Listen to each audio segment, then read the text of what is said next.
जय हिंद दोस्तों स्वागत है आपका हमारे YouTube channel mister Ram Kripal study centre पे। दोस्तों, इस चैनल पे आने का मतलब है आप मैट्रिक परीक्षा की बेहतर तरीक़ा से तैयारी करना चाहते हैं।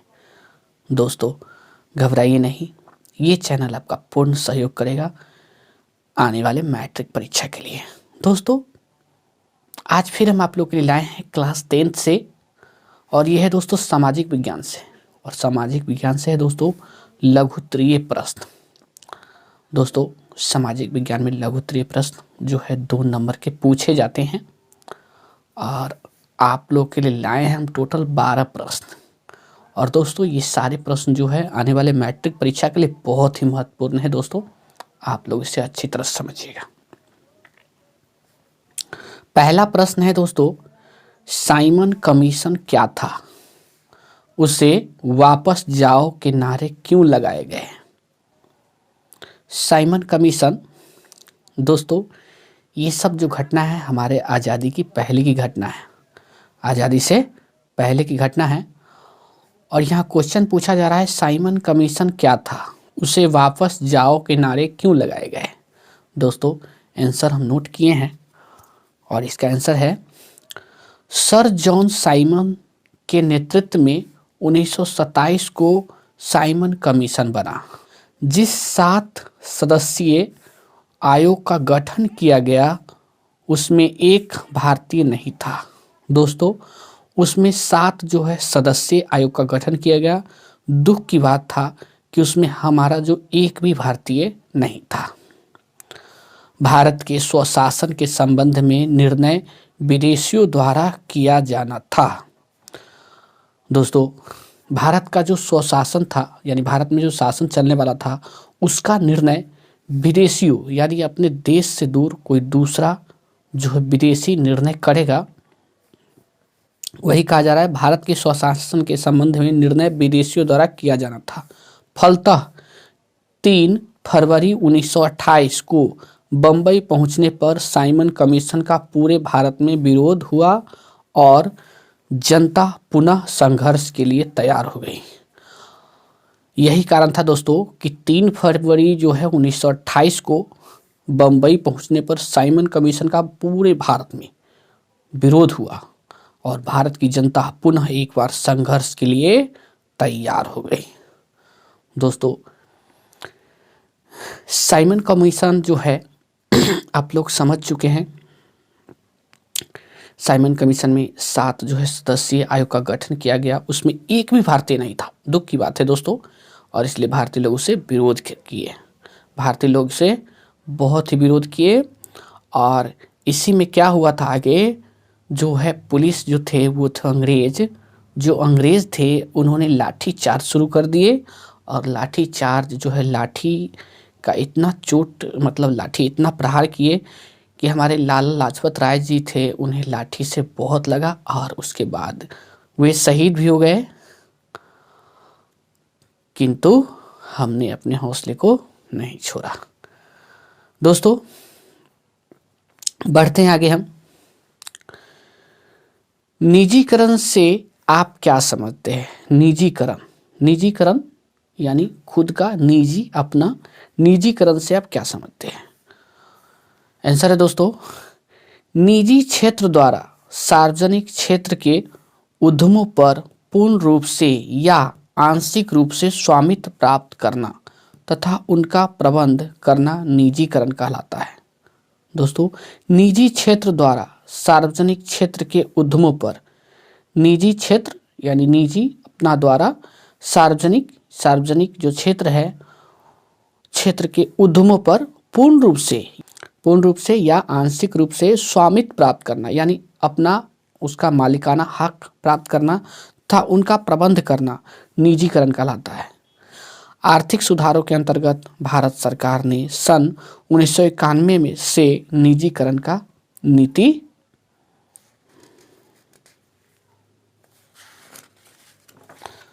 अपनाई। निजीकरण का नीति अपनाई, यानी कहने का मतलब है कि आर्थिक सुधारों के अंतर्गत, यानी आर्थिक रूप से सुधार करना था भारत सरकार को, इसी को ध्यान में रखते हुए भारत सरकार ने सन 1991 से निजीकरण का नीति अपनाई। तो यही है दोस्तों निजीकरण। आप लोग इसे अच्छी तरह से याद कर लीजिएगा दोस्तों, ये प्रश्न बहुत ही महत्वपूर्ण है। आगे बढ़ते दोस्तों,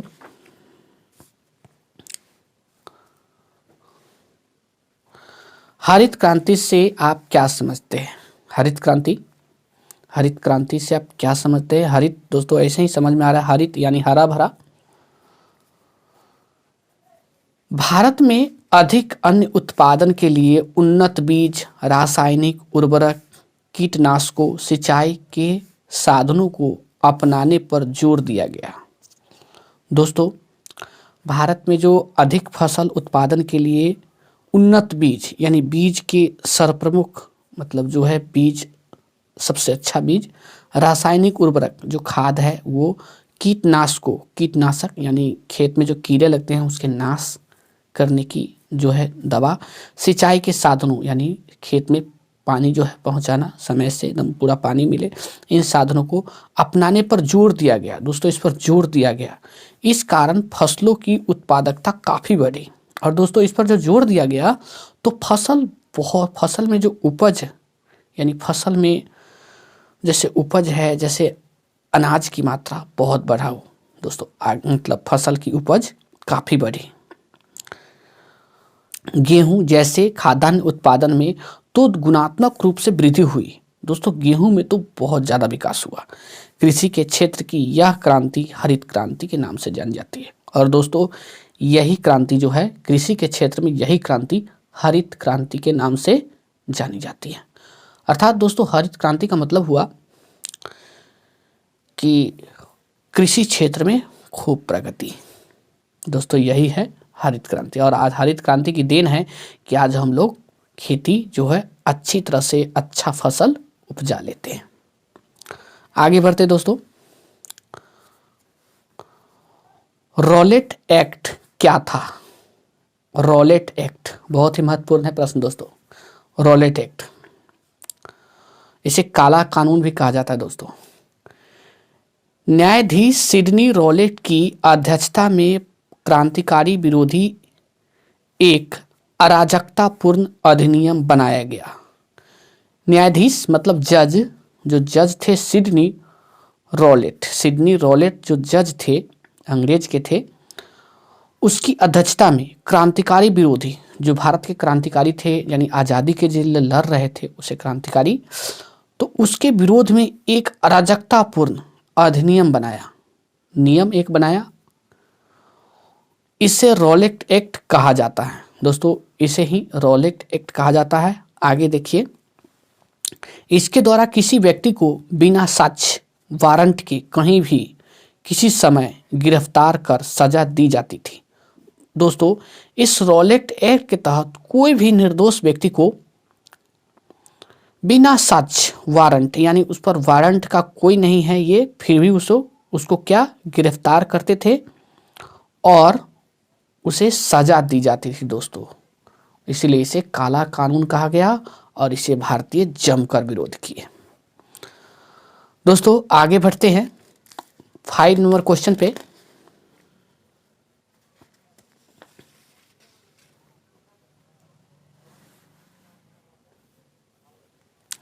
पांडुलिपि क्या है? इसकी क्या उपयोगिता है? पांडुलिपि दोस्तों, पांडुलिपि ये भी क्वेश्चन जो है बहुत ही महत्वपूर्ण है दोस्तों। आंसर है दोस्तों, कागज एवं छापा खाना का ज्ञान होने के पूर्व भारत में लोग भोजपत्र, तारपत्र एवं हस्त निर्मित कागज पर हाथ से लिखते थे। दोस्तों ये कागज जो देख रहे हैं, एक समय था जब इसका आविष्कार नहीं हुआ था तो लोग कैसे लिखते थे, वही इसमें बताया जा रहा है दोस्तों।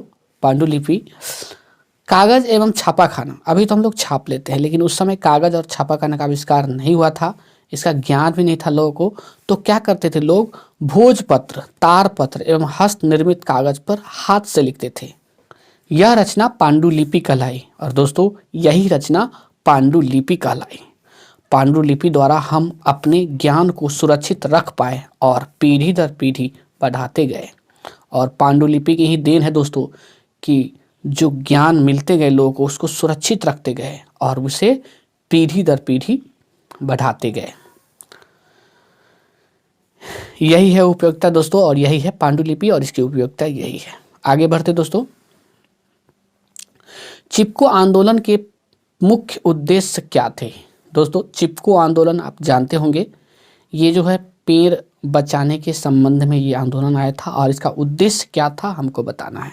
दोस्तों आंसर है चिपको आंदोलन के मुख्य उद्देश्य, यानी चिपको आंदोलन के मुख्य उद्देश्य यही है, वन संपदा की सुरक्षा, यानी वन जो है जंगल उसकी हमें सुरक्षा है करना, इसका मेन उद्देश्य था जो है चिपको आंदोलन का, वन संपदा की सुरक्षा करना। वन्य जीव की सुरक्षा, और वन्य जीव जो है वन्य जो जंगल में रहते हैं जीव उनकी भी सुरक्षा, ये चिपको आंदोलन का उद्देश्य था। मिल मालिकों के शोषण से मुक्ति, जो मिल मालिक थे उन्हें शोषित किया जाता था दोस्तों, और उनके शोषण से मुक्ति भी चिपको आंदोलन का एक मुख्य उद्देश्य था। तो दोस्तों इतना भी आप लिख देते हैं, आपको 2 नंबर अवश्य मिल जाएगा। आगे है दोस्तों, बिहार के आर्थिक पिछड़ेपन के क्या कारण है, इसे दूर करने के उपाय बताएं। दोस्तों बिहार हमारा जो राज्य है वो बिहार बहुत ही पिछड़ापन है आर्थिक रूप से। तो बिहार के आर्थिक पिछड़ेपन का क्या कारण है? बिहार के आर्थिक पिछड़ेपन के कारण दोस्तों ये जो नीचे वर्णित है बिहार के आर्थिक पिछड़ेपन का कारण है, तीव्र गति से बढ़ती जनसंख्या। दोस्तों बिहार की जो जनसंख्या है वो तीव्र गति से बढ़ रही है, ये भी दोस्तों एक पिछड़ेपन का इसका कारण है। दूसरा कारण है दोस्तों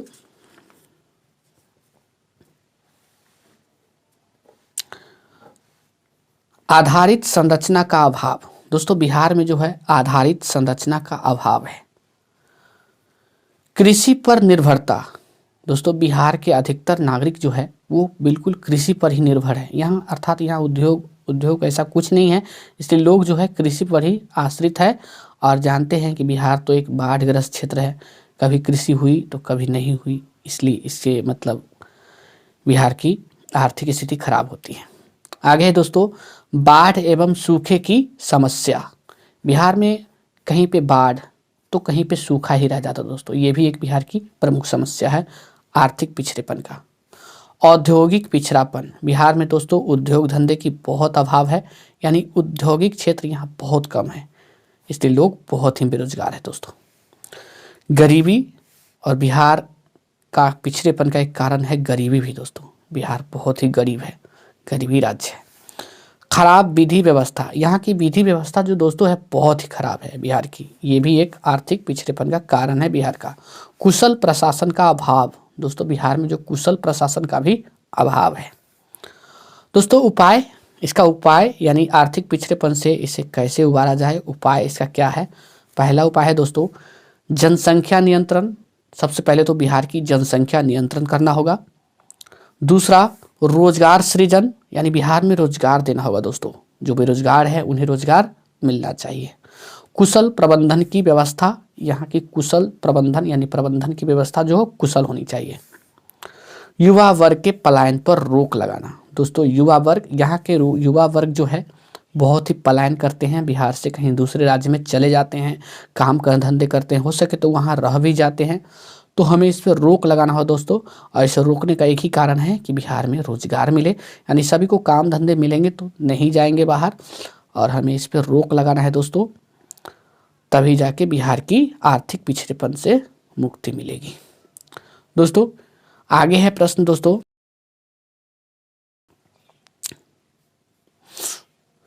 आतंकवाद लोकतंत्र की चुनौती है, कैसे? आतंकवाद, दोस्तों यहाँ पे कहा जा रहा है आतंकवाद लोकतंत्र की चुनौती है, कैसे? आतंकवाद आप जानते हैं दोस्तों यह लोकतंत्र की चुनौती है, कैसे? तो आंसर है दोस्तों आतंकवाद के कारण शांति भंग हो जाती है। वास्तव में दोस्तों आतंकवाद के कारण जो है वो शांति भंग हो जाती है, लोग अशांत हो जाते हैं, विकास दर रुक जाती है, और विकास दर रुक जाती है, देश में अराजकता की स्थिति उत्पन्न हो जाती है। और किसी भी देश में जहां आतंकवाद की बोलबाला हो, ज़्यादा आतंकवाद हो, आतंकवाद की ये हो, तो वहाँ देश में अराजकता फैल जाती है दोस्तों। अतः आतंकवाद लोकतंत्र के लिए चुनौती है। इस तरह से आतंकवाद जो है दोस्तों लोकतंत्र के लिए चुनौती है। आगे है दोस्तों, वस्तु विनिमय प्रणाली को परिभाषित कीजिए। वस्तु विनिमय प्रणाली के तहत जरूरत की वस्तुओं के सॉरी दोस्तों यहाँ है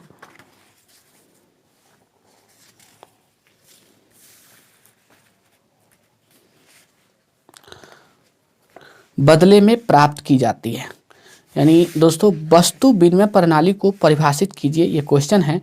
तो वस्तु विनिमय प्रणाली के तहत जरूरत की वस्तुओं के बदले में प्राप्त की जाती है।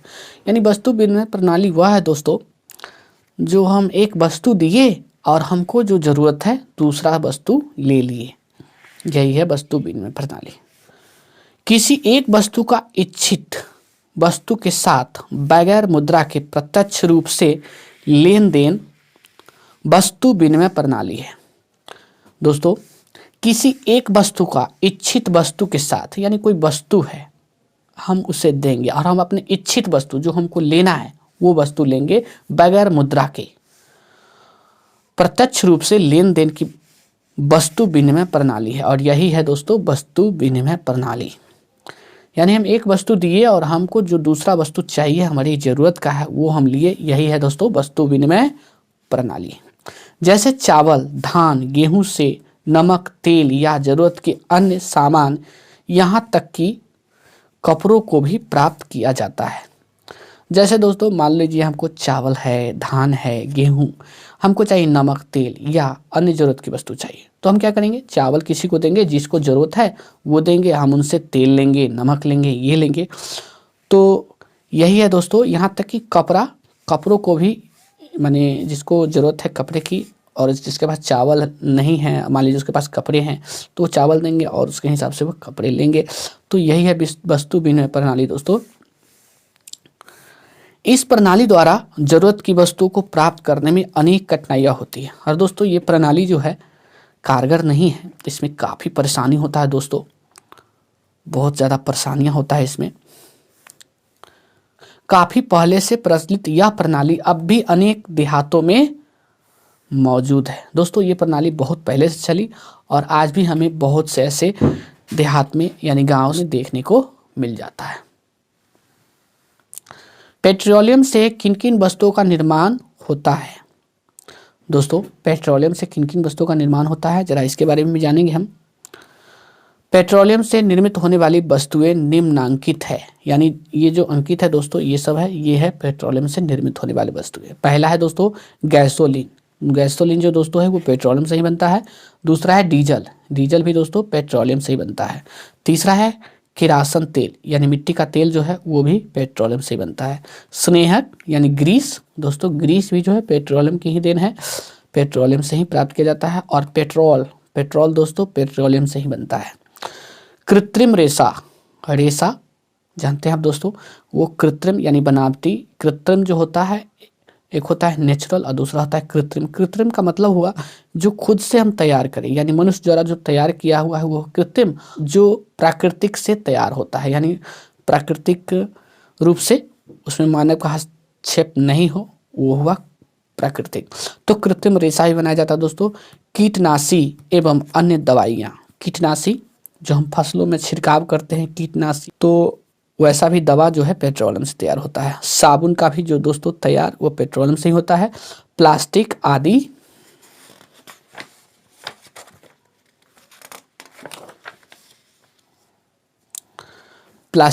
दोस्तों यही है, अब इससे आगे नहीं है, इतना आप लिख दीजिएगा, आपको जो है 2 नंबर अवश्य मिल जाएंगे। दोस्तों आगे है वैश्वीकरण से आप क्या समझते हैं? तो दोस्तों इसका आंसर है वैश्वीकरण वह प्रक्रिया है जिसके द्वारा विश्व की विभिन्न अर्थव्यवस्था का समन्वय या एकीकरण किया जाता है। दोस्तों वैश्वीकरण वह है जिसके द्वारा विश्व की विभिन्न अर्थव्यवस्था यानी विश्व में जो अर्थव्यवस्था है उसका समन्वय या एकीकरण यानी उसका समन्वय या एकीकरण किया जाता है ताकि वस्तुओं एवं सेवाओं, प्रौद्योगिकी, पूंजी और श्रम या मानवीय पूंजी का भी निर्बाध प्रवाह हो सके। ताकि वस्तु, कोई भी वस्तु हो या प्रौद्योगिकी हो, पूंजी हो या मानवीय पूंजी हो, उसका निर्बाध यानी बिना बाधा का प्रवाह किया जा सके। वैश्वीकरण के अंतर्गत पूंजी, वस्तु तथा प्रौद्योगिकी का निर्बाध रूप से एक देश से दूसरे देश में प्रवाह होता है। यानी वैश्वीकरण ही वह माध्यम है दोस्तों जिसके अंतर्गत पूंजी हो, वस्तु या प्रौद्योगिकी का निर्बाध यानी बिना बाधा का एक देश से दूसरे देश में पहुंचाया जाता है, प्रवाह होता है यानी पहुंचाया जाता है। दोस्तों बढ़ते हैं आगे। बंधुआ मजदूर किसे कहते हैं? बंधुआ मजदूर दोस्तों क्या है, जरा इसके बारे में जानें। और दोस्तों ये प्रश्न बहुत ही महत्वपूर्ण है। वैसा मजदूर जिसे किसी प्रकार का कोई अधिकार प्राप्त न हो और दिन रात अपने मालिक की सेवा करनी पड़ती हो। यानी वे मजदूर जिसे कोई अधिकार ही न हो, किसी प्रकार का उसे कोई अधिकार ना हो और दिन रात जो है अपने मालिक की सेवा करनी पड़ती है। जो उसका मालिक है, जिसके वहाँ वो मजदूरी करता है, वह उसका जो है दिन रात सेवा करता है, ऐसा मजदूर। आतंक, भय या किसी शर्त से बंधक बनाकर रखा गया मजदूर ही सही अर्थ में बंधुआ मजदूर कहलाते हैं। दोस्तों कुछ ऐसे मजदूर होते हैं जिन्हें आतंक यानी धमकी देकर, यानी डरा धमकाकर, यानी भय उसको डराकर, या किसी शर्त से बंधक, या कोई ऐसा शर्त उस पे हो जिस रूप से वो बंधक बना हो, यानी जिसे आतंक से, भय से या कोई शर्त से उसको बंधक बनाया गया, काम पे लगाया गया, और वही मजदूर दोस्तों बंधुआ मजदूर कहलाते हैं। इस प्रकार बंधुआ मजदूर अपने मालिक के द्वारा शासित किए जाते हैं। और दोस्तों इस प्रकार से स्पष्ट है कि बंधुआ मजदूर है जो अपने मालिक से शासित किया जाता है, यानी मालिक का वह गुलाम होता है दोस्तों। तो दोस्तों इस तरह से हमने टोटल 12 प्रश्न बताए हैं दोस्तों, और ये 12 प्रश्न जो है बहुत ही महत्वपूर्ण है दोस्तों आने वाले मैट्रिक परीक्षा के लिए। तो दोस्तों हमें यह जानकर बहुत खुशी हुआ कि दोस्तों आप लोग को ये अच्छी तरह से समझ में आया है और आप लोग इसे याद भी कर लीजिएगा। दोस्तों ये प्रश्न जो है बहुत ही महत्वपूर्ण है दोस्तों, आप लोग इसे अच्छी तरह से याद कर लीजिएगा और ये मैट्रिक परीक्षा में अवश्य आएगा दोस्तों। तो दोस्तों इस तरह से ये वीडियो ख़त्म होता है। और ये वीडियो आपको कैसा लगा? यदि अच्छा लगा हो तो वीडियो के नीचे आपको लाल वाला बटन दिखाई देता होगा, आप उसे दबाइए। हमारे चैनल को सब्सक्राइब कीजिए, हमारे साथ जुड़िए और मैट्रिक परीक्षा की बेहतर तरीक़ा से तैयारी कीजिए। दोस्तों मिलते हैं आगे एक नई वीडियो के साथ, तब तक के लिए जय हिंद।